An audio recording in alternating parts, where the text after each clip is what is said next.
Hi guys, welcome back to Chatushri vlogs. ఈరోజు మా mummy చేసిన ఆంధ్రా స్టైల్ గుత్తొంకాయ కర్రీ ఎలా చేయాలో చూపించబోతున్నాను. గుత్తొంకాయ కర్రీ చేయడానికి ఏమేమి ఇంగ్రీడియంట్స్ కావాలో చూద్దాం రండి. Brinjal, ground nuts, coconut, tamarind, turmeric, red chilli powder, ధనియాల పౌడర్, బ్లాక్ నువ్వులు, సాల్ట్ అండ్ వెల్లుల్లి. ఇప్పుడు మనము మసాలా ప్రిపేర్ చేసుకోవాలండి. మసాలా ప్రిపేర్ చేసుకోవడానికి ఒక మిక్సీ జార్ తీసుకొని ఫస్ట్ కొబ్బరి, నువ్వులు గ్రైండ్ చేసుకోవాలి. కొబ్బరి అండ్ అలాగే నువ్వులు గ్రైండ్ చేసిన తర్వాత ఇప్పుడు మనము శనగిత్తనాలు వేసుకొని గ్రైండ్ చేసుకోవాలి. ఇప్పుడు దీంట్లోకి వెల్లుల్లి వేసుకొని గ్రైండ్ చేసుకోవాలండి.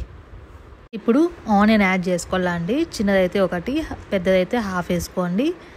అండ్ తర్వాత చింతపండు యాడ్ చేసుకొని గ్రైండ్ చేసుకోవాలండి. 2 స్పూన్స్ ఆఫ్ పసుపు వేసుకోవాలి and 2 spoons of salt, 4 spoons of red chilli powder and half spoon of ధనియాల పొడి యాడ్ చేసుకొని ఇవంతా గ్రైండ్ చేసుకోవాలండి మనం.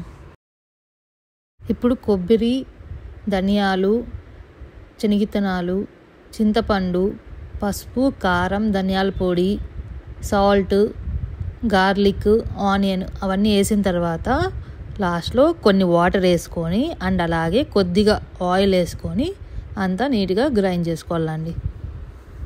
ఇప్పుడు మసాలా ఇలా ప్రిపేర్ చేసుకున్న తర్వాత ఇప్పుడు ఒక బౌల్లోకి వాటర్ తీసుకొని కొద్దిగా సాల్ట్ యాడ్ చేసి ఇప్పుడు వంకాయని 4 పీసెస్గా కట్ చేసుకొని వాటర్లో వేసుకోవాలండి. ఎందుకు మనం ఇలా వేసుకోవాలంటే వంకాయలు నల్లగా కాకోకుండా ఉండడానికి. ఇప్పుడు వంకాయలు ఇలా 4 పీసెస్ కట్ చేసుకొని వాటర్లో వేసుకున్న తర్వాత ఒక్కొక్క వంకాయ తీసుకొని వంకాయలోకి మనము మసాలా ఫిల్ చేసుకొని పక్కన పెట్టుకోవాలండి. ఇలా అన్ని వంకాయలోకి మసాలా ఫిల్ చేసుకొని ఒక ప్లేట్లో పెట్టుకోవాలండి. ఇప్పుడు స్టవ్ మీద కుక్కర్ పెట్టుకొని కుక్కర్ని హీట్ చేసుకోవాలండి.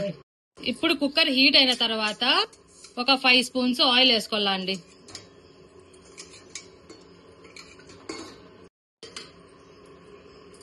ఆయిల్ వేసిన తర్వాత ఈ ఆయిల్ని బాగా హీట్ చేసుకోవాలి. గుత్తొంకాయలోకి కొద్దిగా ఆయిల్ ఎక్కువ వేస్తే టేస్ట్ బాగుంటుందండి. ఇప్పుడు ఆయిల్ హీట్ అయిన తర్వాత దీంట్లోకి ఆవాలు అండ్ అలాగే ఆనియన్స్ యాడ్ చేసుకోవాలండి.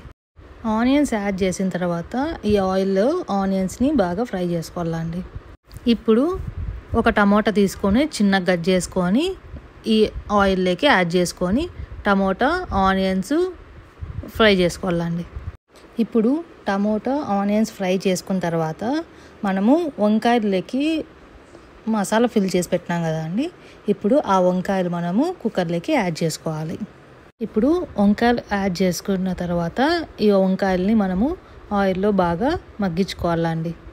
గెంటితో ఎక్కువ మిక్స్ చేయకోకుండా ఊరికే జస్ట్ అలా స్మూత్గా మిక్స్ చేస్తూ మగ్గించుకోండి. ఎందుకంటే ఎక్కువ మిక్స్ చేసినామంటే వంకాయలు విరిగిపోతాయండి. ఇప్పుడు ఈ వంకాయలకి కొన్ని వాటర్ వేసుకొని మగ్గించుకోండి. ఎందుకంటే అడుగు అంటుకోకుండా ఉండడానికండి. ఇప్పుడు మనము దీంట్లోకి మసాలా యాడ్ చేయాలండి. ఇప్పుడు మనం వంకాయలకి ఏ మసాలా అయితే ఫిల్ చేసామో ఆ మసాలా కొంచెం ఎక్స్ట్రాగా మిగులుతుంది కదా అండి, అది దీంట్లోకి యాడ్ చేసుకొని మగ్గించుకోవడమే అండి. ఇప్పుడు మనము వాటర్ యాడ్ చేసుకోవాలండి. మీకు గ్రేవీ ఎక్కువ కావాలంటే 1 గ్లాస్ ఆఫ్ వాటర్ కానీ లేదంటే 2 గ్లాసెస్ ఆఫ్ వాటర్ కానీ యాడ్ చేసుకోండి. యాడ్ చేసిన తర్వాత ఇప్పుడు కుక్కర్కి మూత పెట్టుకొని ఒక 6 విజిల్స్ వచ్చేంత వరకు పెట్టుకోవాలండి. ఫైనల్గా ఆంధ్రా స్టైల్ గుత్తొంకాయ కర్రీ ఈజ్ రెడీ. మీకు ఈ వీడియో నచ్చినట్టయితే please like, share and subscribe to Chatushri vlogs. చాలామంది నాన్ సబ్స్క్రైబర్స్ చూస్తున్నారండి. ప్లీజ్ నా ఛానల్ని సబ్స్క్రైబ్ చేసుకోండి అండ్ అలాగే నన్ను నా ఛానల్ని సపోర్ట్ చేయండి. Thanks for watching. Will meet you next video. Bye bye.